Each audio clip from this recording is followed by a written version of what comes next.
धाराशिवचे खासदार ओमराजे निंबाळकर यांनी ठाकरे गटाला सोडल्यानंतर त्याचा सगळ्यात जास्त फायदा भारतीय जनता पार्टीला झाला असा प्रश्न जर कोणी विचारला तर तुम्हाला त्याच्यावर विश्वास बसणार नाही। पण या निवडणुकीमध्ये धाराशिवमध्ये असं झाल्याचं पाहायला मिळालं, कारण धाराशिवमध्ये भारतीय जनता पार्टीचे उमेदवार बसवराज पाटील यांनी विधान परिषदेच्या निवडणुकीत मोठा विजय मिळवलाय आणि या निवडणुकीमध्ये महाविकास आघाडीचे परिणामी उद्धव ठाकरे यांच्या शिवसेनेचे नगरसेवक फुटल्याची माहिती समोर आलेली आहे।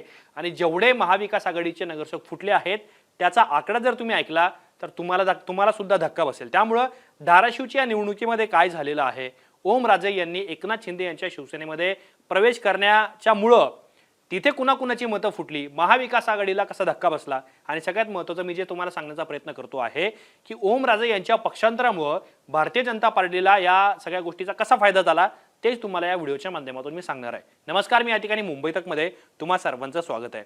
तर सगळ्यात आधी धाराशिवचा निकाल आपण पाहूया। धाराशिवमध्ये काय झालंय, तिथे लढत भारतीय जनता पार्टी विरुद्ध महाविकास आघाडी अशी होती।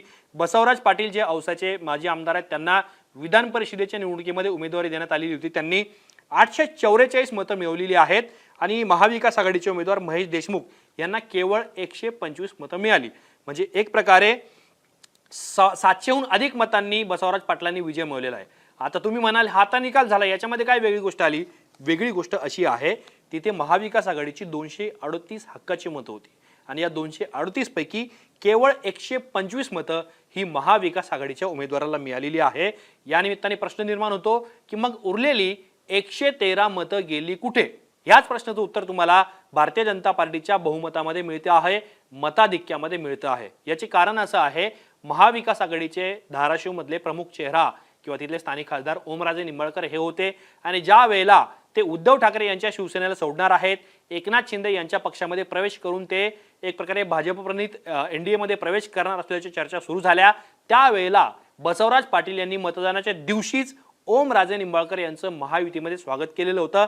त्याचा परिणाम म्हणून महाविकास आघाडीचे नगरसेवक तिथे फुटले का, हा सुद्धा महत्त्वाचा प्रश्न निर्माण होतोय।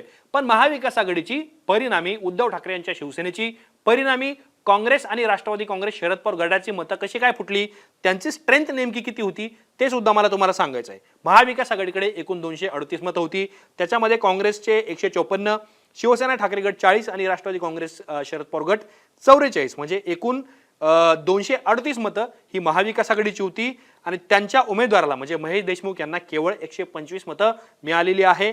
आता 113 मतं कुठे गेली हा प्रश्न विचारण्याचं कारण असं आहे, कारण तिथे महाविकास आघाडीचे उमेदवार महेश देशमुख हे केवळ पराभूत झालेले नाही आहेत, तर त्यांचा दारुण पराभव झालाय आणि त्यांचं डिपॉझिट सुद्धा जप्त झालेलं आहे। त्यामुळं त्यांना जे डिपॉझिट वाचवण्यासाठी 161 नगरसेवकांच्या पाठबळाची आवश्यकता होती, तेवढं सुद्धा पाठबळ किंवा त्यांना तेवढे आकडे सुद्धा गोळा करता आलेले नाहीये।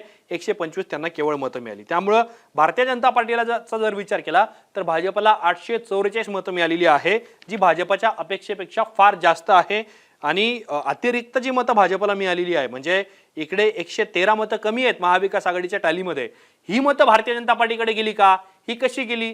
तर ओमराजे एकनाथ शिंदे यांच्या शिवसेनेमध्ये येणार आहेत, परिणामी महायुतीमध्ये ते सामील होत आहेत, म्हणून महाविकास आघाडीचे काही नगरसेवक फुटले का, म्हणून ठाकरे गटाचे 40-42 जे काही नगरसेवक होते त्यांनी भाजपच्या पारड्यात मतदान केलं का, असा सुद्धा प्रश्न निर्माण होतो आहे। त्यामुळं क्रॉस वोटिंग भाजपच्या पारड्यात झाल्याची चर्चा धाराशिव आणि महाराष्ट्राच्या राजकारणात रंगलेली आहे। खरं तर ओमराजे निंबाळकर यांनी उद्धव ठाकरे गटाला सोडचिठ्ठी आता अधिकृतरित्या दिलेली आहे, ते एकनाथ शिंदे यांच्या शिवसेनेमध्ये प्रवेश करतील।